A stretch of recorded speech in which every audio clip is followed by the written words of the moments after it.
Welcome to a documentary experience defined by absolute transparency. We guarantee that the upcoming scenes are entirely unfiltered and unedited. This is raw, immersive footage from the front lines of justice, providing an unpolished look at those who uphold the law. Hey! Don't move! Step away from the car right now! Officer, this is my home. What's going on? I asked you a question. You fit the description, and people like you always think you can talk your way out. I haven't done anything That's wrong. what you all say. Turn around before I make you. You're making a serious mistake. At 6:14 a.m. on a Saturday morning in Alexandria, Virginia, inside one of the most exclusive gated communities in the D.C. metro area, a black woman stood alone in her driveway loading luggage into the back of a silver Lexus SUV. Her name was Nadine Ashford. She was 54 years old. She had been a United States federal judge for 11 years, appointed by the president, confirmed by the Senate, and assigned to a bench where she had handled hundreds of cases involving constitutional law, civil rights, and federal criminal matters. That morning, she wore no robe and carried no gavel. She was dressed in a casual travel outfit, yoga pants, a zip-up jacket, and reading glasses pushed up on her head. She was heading to Dulles International Airport to catch a 9:15 flight to Chicago for a federal judicial conference where she was scheduled to deliver the keynote address on the future of due process in immigration law. Her carry-on sat on the curb. A garment bag hung from the rear door handle. A travel mug of coffee rested on the roof of the car. Everything about the scene was ordinary, a woman leaving her home on a quiet weekend morning. But what happened in the next 11 minutes would trigger a federal investigation, destroy careers inside one of the most powerful law enforcement agencies in the country, and send shockwaves from a suburban driveway all the way to the halls of Congress. At 6:17 a.m., 3 unmarked black Chevrolet Suburbans turned onto Ashford Street and rolled to a stop directly in front of her driveway, blocking her vehicle completely. 6 agents in tactical vests exited in formation. The letters ICE were printed across their chests. The lead agent was Craig Delano, 43 years old, a supervisory detention and deportation officer with 16 years in federal law enforcement. He had a reputation inside his field office for running aggressive operations, for pushing boundaries that other supervisors walked carefully around, and for a pattern of complaints from communities of color that had been quietly filed and never acted upon. He approached Ashford with his hand resting on his sidearm, his posture wide, his jaw set. "You, stop what you're doing. Step away from the vehicle." Ashford turned slowly, both hands visible, one still holding a folded jacket. She looked at the agents, then at Delano. "Can I help you?" Delano didn't answer the question. "You match the description of a person of interest in an active immigration enforcement operation. I need to see identification. Now." Ashford set the jacket on the bumper.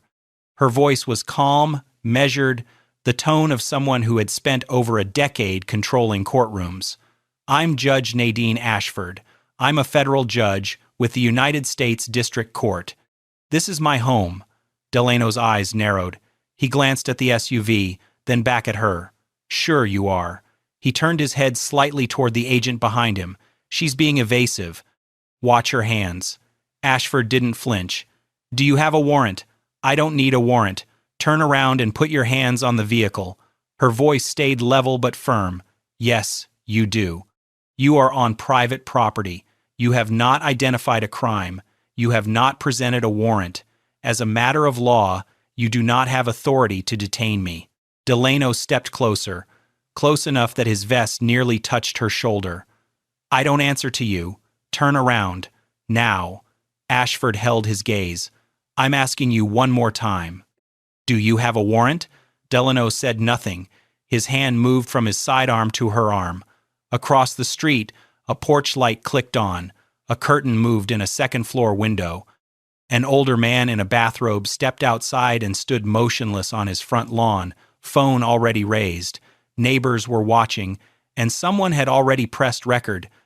Agent Tara Schofield, 31, second in command on the team, and 7 years into a career she had built by never questioning the lead agent on any operation, moved silently behind Ashford. She positioned herself at the judge's left shoulder, cutting off any path of retreat, her hands already reaching forward. Delano grabbed Ashford's right arm and spun her body toward the SUV. The motion was fast and violent. Ashford's shoulder struck the side mirror with a dull crack that echoed across the quiet street. Her coffee mug slid off the roof and shattered on the driveway. She didn't scream. She didn't swing. She planted her feet and said clearly, loud enough for every agent and every neighbor now stepping outside to hear, "I am a federal judge. You are making a serious mistake." Delano's voice came back hard. "Stop resisting." She was not resisting. Her hands were open. Her body was still. Schofield grabbed her left arm and wrenched it behind her back. Together they forced her forward, pressing her chest against the hood of her own vehicle, the metal still cold from the morning air. Delano snapped the cuffs on, ratcheting them tighter than necessary. Ashford's cheek pressed against the paint. Her glasses fell from her head and landed on the concrete. From across the street, a voice cut through the scene like a blade. "That's Judge Ashford." "What the hell are you doing?" The man crossing the lawn was Colonel Eldon Pratt, 68 years old, retired United States Air Force, 30 years of service, a man who had commanded squadrons overseas, and now lived 3 houses down from a woman he had known for nearly a decade. He moved fast for his age, bathrobe open, slippers on wet grass, finger pointed directly at Delano. Delano turned. "Sir, get back, now, or you will be detained for obstruction of a federal operation." Pratt didn't move. Behind him, through the front window of his home, his wife was already on the phone with 911, her voice shaking as she described what she was watching from her living room. Without a word of explanation, the agents began searching Ashford's vehicle. No consent was given, no warrant was produced, no inventory sheet was started. They opened the rear hatch and pulled out her suitcase, unzipping it on the driveway. They went through her clothes, her toiletry bag, her shoes. They opened her purse and emptied it onto the hood beside her, wallet, keys, lipstick, reading glasses, case, all of it spread out in plain view of the growing crowd. Then they reached the briefcase. It was a leather attaché case with a combination lock, which one of the agents forced open. Inside were sealed federal court documents stamped with case numbers and classification markings, a judicial ID badge from the United States District Court, credentials issued by the Administrative Office of the U.S. Courts bearing her photograph, her name, and her title. Delano picked up the judicial ID and held it in front of his face. He stared at it. The photo matched the woman on the hood. The name matched the name she had given. The seal was authentic. Schofield leaned over his shoulder and read the credentials.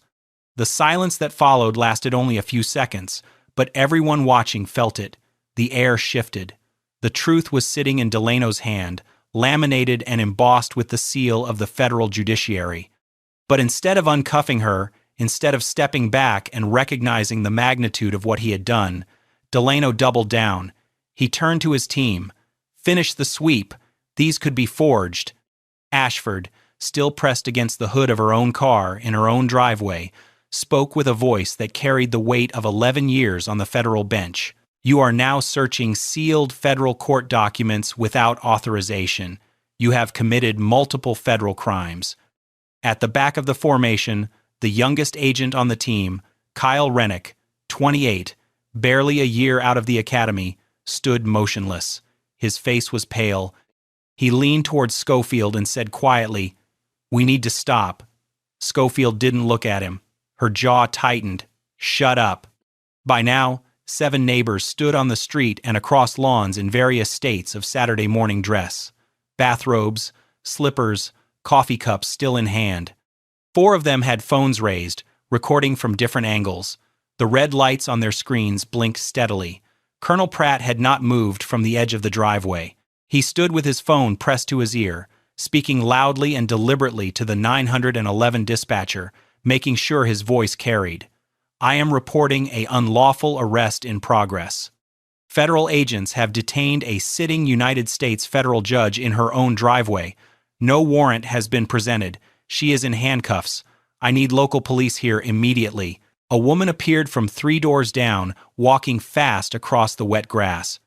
She was Beverly Osei, 46 years old, a tenured professor of constitutional law at Georgetown University Law Center, a published scholar on Fourth Amendment protections and federal overreach, and a woman who had known Nadine Ashford for 6 years as a neighbor and a friend. She stepped onto the driveway and spoke directly to Delano. Her voice was not loud, but it carried the precision of someone who had argued before appellate courts. "I know this woman. She is a sitting Article III federal judge appointed under the Constitution of the United States. You are violating 18 U.S.C. 111, which prohibits assault on a federal officer, and 18 U.S.C. 1501, which prohibits obstruction of judicial process. Uncuff her immediately." Delano turned toward her, jaw tight. "Ma'am, I'm going to need you to step back. Leave now, or you will be placed under arrest for interference with a federal operation." Osei did not move. Not one step. She held her phone steady at chest level, the camera pointed directly at Delano's face. "I'm a constitutional law professor at Georgetown. I'm not leaving. And neither is my camera." Schofield shifted behind Ashford, glancing at the growing number of recordings, the witnesses, the retired colonel, still narrating into his phone. For the first time, something in her posture changed. Not guilt, not conscience, just the faint awareness that the ground beneath this operation had already given way. Delano stepped away from the driveway and walked toward the lead Suburban. He pulled his phone from his vest pocket and dialed. The neighbor footage captured what followed from a distance, but with perfect clarity. Delano pacing in a tight circle beside the vehicle, his free hand rubbing his forehead, then gripping the back of his neck, his voice rising, though the words were not fully audible. His gestures sharp and agitated. He was calling his field office supervisor. The conversation lasted less than 2 minutes. When he returned to the driveway, his face had changed. The aggression was still there, buried just beneath the surface, but layered now with something else, something closer to damage control. He walked to Ashford, still pressed against the hood, and unlocked the cuffs without a word of explanation. He didn't apologize. Didn't acknowledge the badges, the credentials, the sealed court documents now scattered across the trunk of her car. He stepped back and said flatly, "There's been a mix-up." "You're free to go." Ashford straightened slowly. She rolled her shoulders, wincing as the left one moved. The bruise from the side mirror was already darkening beneath her jacket. She looked down at her wrists. The cuff marks were deep and red, pressed into her skin like brands. Her glasses lay cracked on the concrete. Her suitcase was open on the driveway, clothes spilling out. Her briefcase had been forced open, and sealed federal documents lay fanned across the trunk, exposed to the morning air and every camera still recording. She looked directly at Delano. Her voice was steady, controlled, and unmistakable. This was not a mix-up. This was a choice. Then she reached into her pocket, pulled out her own phone, and began recording. She panned slowly across the scene, the cuffs on the ground, the scattered documents, the 6 agents standing in a loose formation, none of them making eye contact. The 3 black SUVs still blocking her driveway, the neighbors on the street. She narrated as she filmed, her voice carrying the practiced clarity of a woman who understood the power of a record. "My name is Judge Nadine Ashford. I am a United States federal judge for the Eastern District of Virginia. Today is Saturday. It is approximately 6:30 a.m. I was detained in handcuffs in my own driveway by agents of Immigration and Customs Enforcement.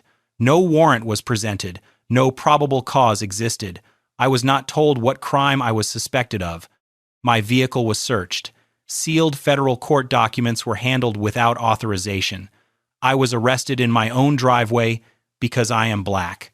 Within 30 minutes of the SUVs pulling away from her street, the first calls began. They moved fast, and they moved in every direction. Colonel Eldon Pratt stood in his kitchen, still in his bathrobe, and dialed a friend he had served with decades earlier who now held a senior advisory position at the Pentagon. He described what he had watched from his front lawn. His voice was controlled but furious. "They cuffed a federal judge on the hood of her own car. I watched them do it. There was no warrant. There was no reason. She told them who she was and they didn't care. 3 doors down, Beverly Osei sat at her dining table and called the dean of Georgetown University Law Center. She gave a precise, unemotional summary of the legal violations she had witnessed and told the dean she intended to file formal statements with every relevant oversight body before the end of the day.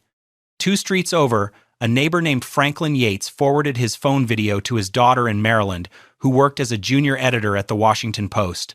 She watched it once, then walked it directly to her supervising editor.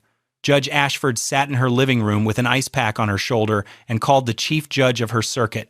She did not raise her voice. She did not break down. She spoke the way she had spoken on the bench for 11 years, with precision and weight. I was just arrested by ICE in my driveway. I was cuffed, searched, and humiliated. There was no warrant. The chief judge made one call to the administrative office of the U.S. courts. The administrative office contacted the Department of Justice Inspector General. The DOJ IG contacted the Department of Homeland Security Office of Inspector General. DHS OIG contacted ICE's Office of Professional Responsibility. Each call was shorter than the last. Each one carried more urgency. By 8 a.m., less than 2 hours after Delano had first stepped out of his Suburban, the machinery of federal accountability was in full motion. Back at the ICE field office in Fairfax, Craig Delano sat at a desk in a windowless room and typed his incident report. His version of events bore no resemblance to what had actually happened on that driveway. He wrote that he had encountered an uncooperative individual who refused to identify herself and physically resisted agents during a lawful enforcement action. He wrote that the subject became combative and that the force used was necessary and proportional. He described the detention as routine. He made no mention of the judicial ID, no mention of the sealed court documents, no mention of the 7 witnesses, no mention of the cameras. He filed the report at 9:47 a.m. and flagged it as a standard field encounter with no further action required. Agent Tara Schofield read the report, added her electronic signature without a word of objection, and returned to her desk. Then Delano walked the document to Kyle Rennick. The youngest agent on the team sat in a chair near the back of the office, his jacket still on, his hands clasped between his knees. He had not spoken since they returned from the operation. Delano placed the report in front of him and pointed to the signature line. Rennick read it. His eyes moved across the words, then stopped. He looked up. That's not what happened. Delano leaned closer, lowering his voice just enough that the words stayed between them. Sign it, or your career is over. Rennick looked at the report. He looked at Delano, and he signed. But that night, alone in his apartment, Kyle Rennick sat on the edge of his bed and dialed the DHS Office of Inspector General anonymous hotline. His voice was quiet but steady. He identified himself by badge number. He said the incident report filed that morning by Supervisory Officer Craig Delano was fabricated. He said every material claim in it was false. He said the subject had been compliant, had identified herself clearly, had been a federal judge, and had been cuffed, searched, and humiliated without a warrant or probable cause. He said he would cooperate fully with any investigation, and then he asked for one thing: whistleblower protection. Because the man who had told him to sign that report was the same man who had put a federal judge in handcuffs that morning, and Rennick had seen exactly how far Delano was willing to go. Monday morning at 8 a.m., the DHS Inspector General formally opened an investigation into the detention of federal judge Nadine Ashford. By 8:30, the DOJ Civil Rights Division had assigned a team of attorneys to the case. By 9:15, the FBI was looped in, and the reason was simple. Federal judicial officers are protected under federal law. Assaulting or interfering with a sitting federal judge is a federal crime under 18 U.S.C. 111. Threatening or retaliating against a federal judge is a federal crime under 18 U.S.C. 115. This was not an internal affairs matter. This was not a policy review. This was a criminal investigation. FBI agents arrived at the ICE field office in Fairfax before lunch. They came with subpoenas and forensic technicians. They seized Bodycam footage from every agent on the team. They pulled GPS data from all three Suburbans. They copied radio communications from the morning of the incident. And they took Delano's operational planning documents, the targeting files, the address lists, the authorization memos, every piece of paper that was supposed to justify what happened on that driveway. What they found in those documents changed the shape of the entire investigation. There was no warrant for Nadine Ashford. There was no warrant for her address. There was no warrant for anyone at that address. There was no warrant for anyone on her street. The enforcement operation that morning had been targeting an individual in a neighboring zip code more than 2 miles away, in a different subdivision, on a street with a different name. Ashford's home was never part of any authorized federal action. Craig Delano had gone to the wrong street. And rather than verify, rather than pause, rather than check the address against his own operational file, he had looked at a black woman standing in a driveway and decided she was the target.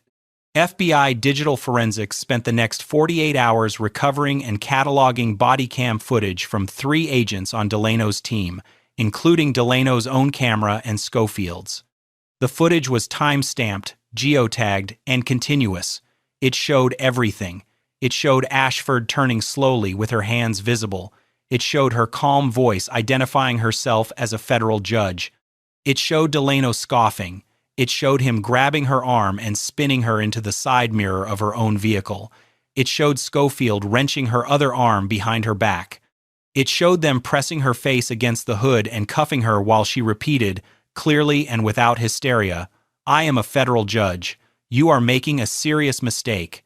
It showed Ashford's body going still, fully compliant, not a single movement that could be characterized as resistance by any use of force expert in the country. It showed the agents tearing through her vehicle without consent, without a warrant, without documentation. It showed Delano holding her judicial ID badge in his hand, reading it, pausing, and then ordering his team to finish the sweep.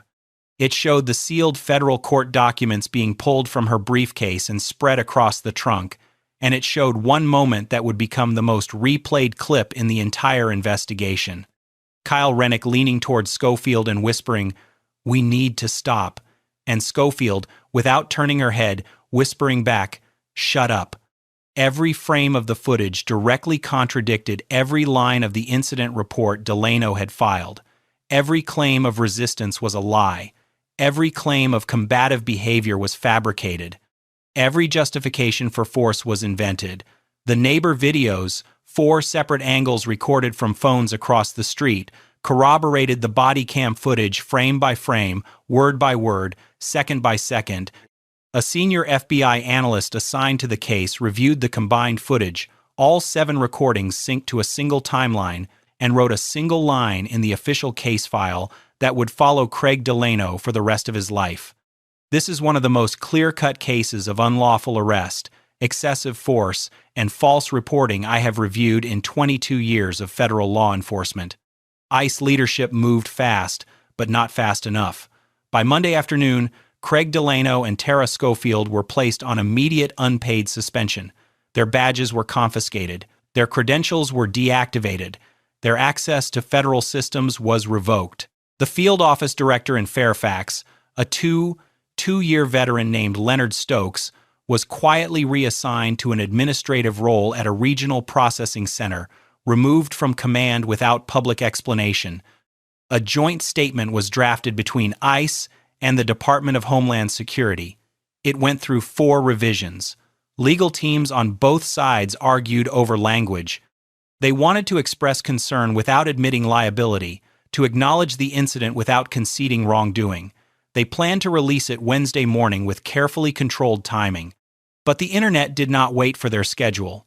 Tuesday evening, one of the neighbor videos was uploaded to social media by the daughter of Franklin Yates, the neighbor who had recorded from across the street. It was 2 minutes and 47 seconds long. It showed the cuffing, the search, the scattered documents, and Judge Ashford's voice, clear as a courtroom ruling, saying, "I am a federal judge. You are making a serious mistake." Within 12 hours, it had been viewed 4 million times. The headline was everywhere, on every network, every news site, every front page. ICE agents cuff black federal judge in her own driveway. No warrant. By Wednesday morning, 3 members of the Senate Judiciary Committee had publicly demanded hearings. The full committee opened a formal inquiry by Thursday.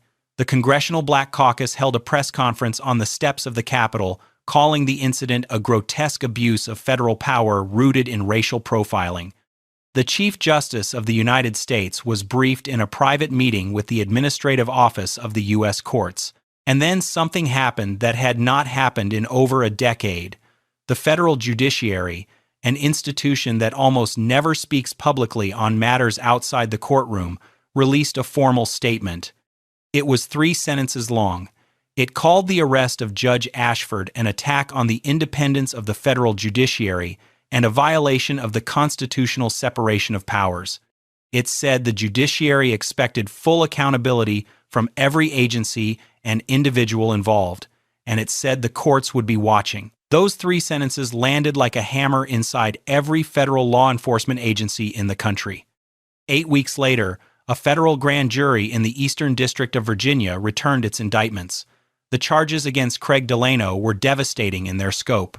Deprivation of rights under color of law, 18 U.S.C. 242, for detaining, cuffing, and searching a United States federal judge without a warrant, without probable cause, and without legal authority of any kind.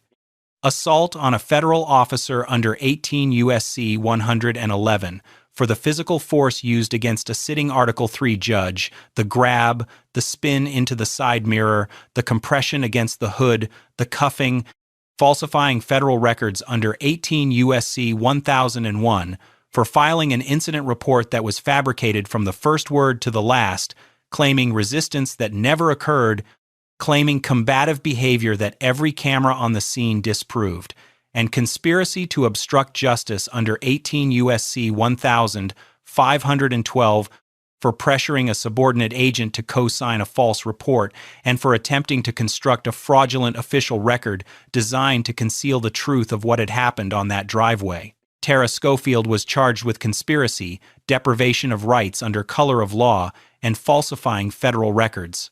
The grand jury found that she had participated in the unlawful detention, had used physical force against a compliant subject, had co-signed a report she knew to be false, and had actively silenced a fellow agent who attempted to intervene. Kyle Rennick, the 28-year-old agent who had whispered "we need to stop" and who had called the OIG hotline that same night, was granted full immunity as a cooperating witness. He appeared before the grand jury and testified for nearly 3 hours. He described the operation, the stop, the cuffing, the search, the moment Delano held the judicial ID and chose to continue. He described the pressure to sign the false report. He described Delano's words exactly: "Sign it or your career is over." 2 additional agents from the team were named as unindicted co-conspirators for their participation in the warrantless search of Ashford's vehicle and their failure to intervene during the use of force. And the field office supervisor who had taken Delano's phone call from the driveway that morning, the call where Delano had paced and rubbed his forehead while a federal judge stood in cuffs behind him, was placed under a separate investigation for failure to act, because the question investigators wanted answered was simple: what did Delano tell him on that call? And why did it take a phone call to a supervisor for anyone on that team to uncuff a woman who had already identified herself, shown her credentials, and told them exactly who she was? The trial began on a Monday morning in the federal courthouse in Alexandria, Virginia, the same courthouse where Judge Nadine Ashford had presided over cases for more than a decade. She was not on the bench this time. She was seated in the gallery, watching the system she had spent her career serving attempt to hold accountable the men and women who had violated it. The trial lasted 3 weeks. The prosecution opened with the footage. They played the Bodycam recordings from Delano's camera, from Schofield's camera, and from a third agent whose chest-mounted unit had captured a wide angle of the entire driveway. They played all 4 neighbor videos, synced to a single timeline, projected onto a screen large enough for every juror to see every detail. The courtroom was silent. 12 jurors watched a federal judge in yoga pants get spun into a side mirror, pressed against the hood of her own car, and cuffed in her own driveway, while calmly identifying herself over and over again. They watched agents tear through her luggage. They watched sealed federal court documents get spread across a trunk. They watched Delano hold her judicial ID in his hand and order his team to keep going. Kyle Rennick took the stand on the fourth day. He described the operation from the inside. He described the moment he realized there was no warrant. He described the look on Ashford's face when the cuffs went on. He described whispering to Schofield that they needed to stop, and her response, "Shut up!" And he described sitting in the field office afterward, reading the incident report Delano had written, knowing every word of it was a lie, and hearing Delano lean in and say, "Sign it or your career is over." His voice broke once during testimony. He paused, took a breath, and continued. Beverly Osei testified as both a legal expert and an eyewitness. She walked the jury through the constitutional violations in clinical detail, then described what she had seen from her neighbor's lawn in language that was anything but clinical. She described a woman she had known for years, a woman who had dedicated her life to the law, being treated like a suspect in her own driveway by men who did not care what she said or who she was. Colonel Eldon Pratt, 68, retired Air Force, took the stand in a press suit and spoke in the clipped, precise cadence of a man who had spent 3 decades in military service. He described crossing his street in slippers and a bathrobe. He described shouting at federal agents. He described the moment Delano threatened to detain him for obstruction. And he described the look in Judge Ashford's eyes when her face was pressed against the hood of her car. "I have seen men and women in combat zones," he said. "I have never seen someone maintain that kind of composure under that kind of humiliation." Then Judge Ashford herself took the stand. The courtroom went still. She described the morning in detail. The coffee on the roof of her car, the garment bag, the sound of the SUVs, the moment Delano grabbed her arm, the impact of her shoulder against the side mirror, the cold metal of the hood, the tightness of the cuffs, the sound of her glasses hitting the concrete. She described the fear, the kind she had never experienced on the bench, the kind that lived in the body, not the mind.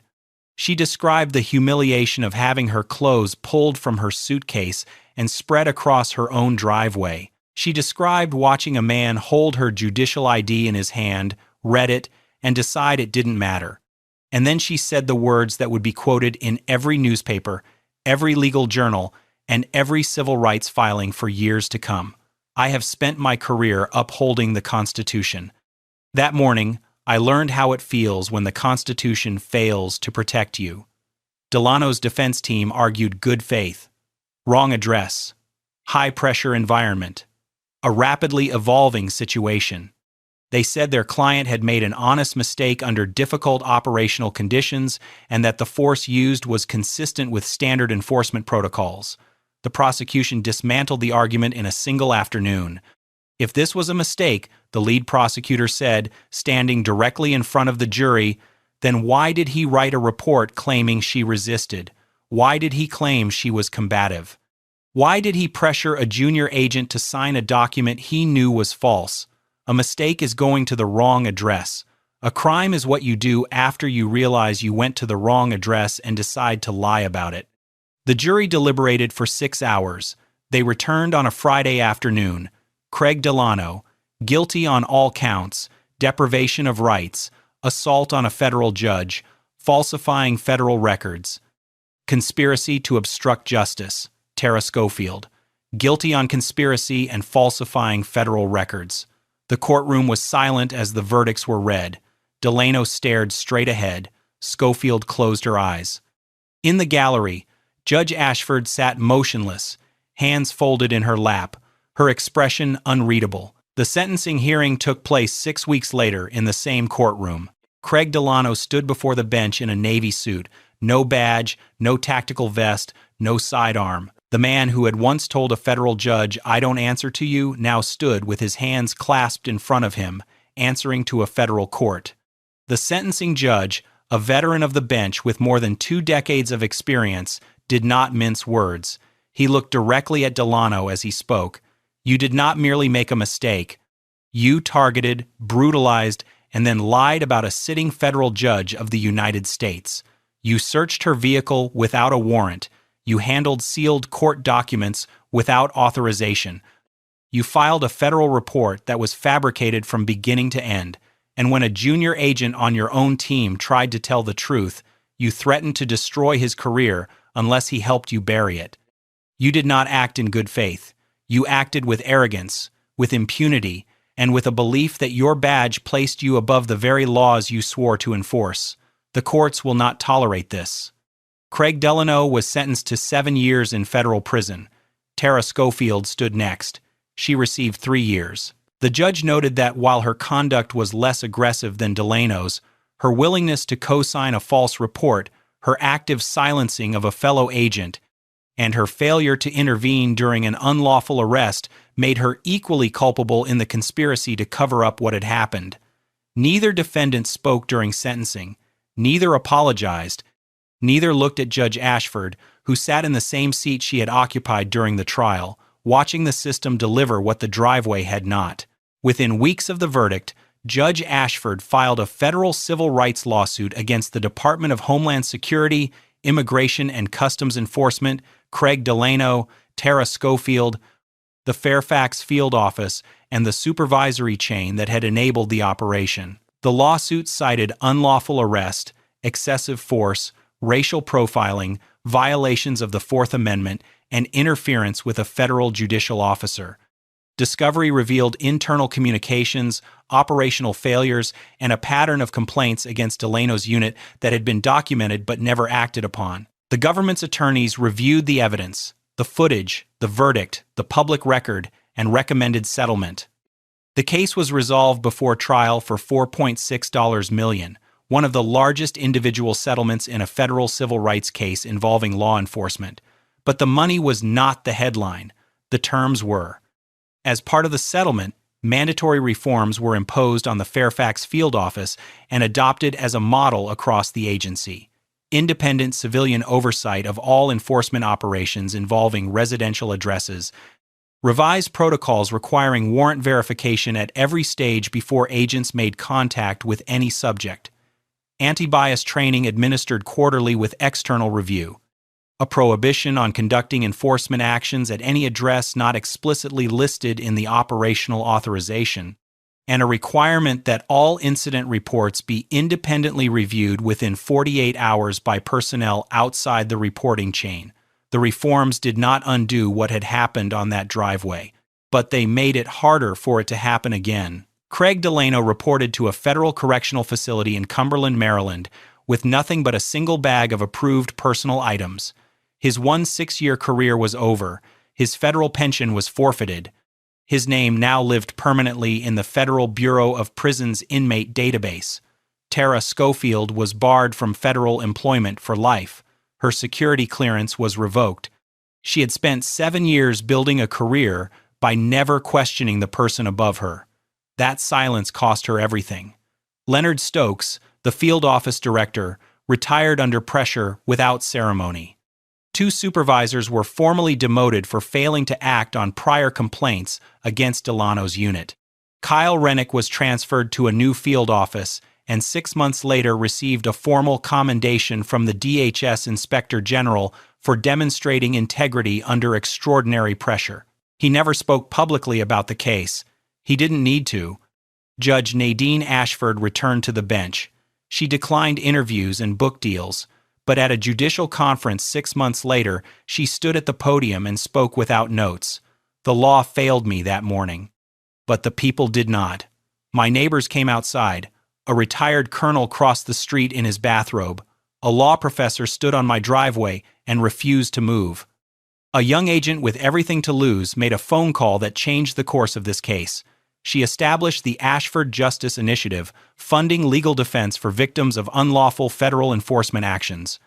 A training module based on the incident was adopted by DHS, the DOJ, and the Federal Law Enforcement Training Center. It included the full Bodycam footage, the false report, and Rennick's testimony.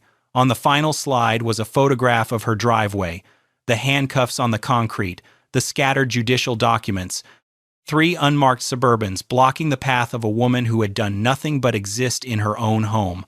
Beneath it, in plain black letters, This is what happens when power operates without accountability. Now, watching footage like this, it can really stick with you, right? Some of these clips stay in your head, especially late at night when you're trying to fall asleep.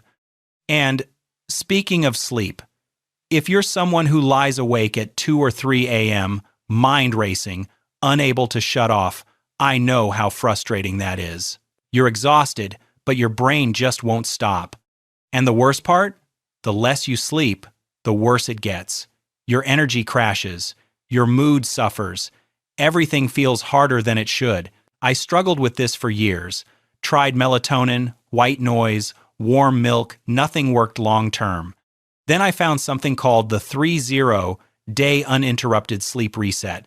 It's a science-based program, no pills, no medication, that actually retrains your brain to sleep through the night, 7 to 8 hours, uninterrupted. Over 30 days, it rewires your sleep system. And once you're done, you keep the results. There's a maintenance plan so you don't slip back. Look, if you've tried everything and nothing sticks, this is different. Check the link in the description. Seriously, try it. And I'll catch you in the next story. Driven by the pursuit of truth, our mission is to demand transparency and hold power to account. We trust in hard evidence because the records do not lie. Thank you for watching and staying informed.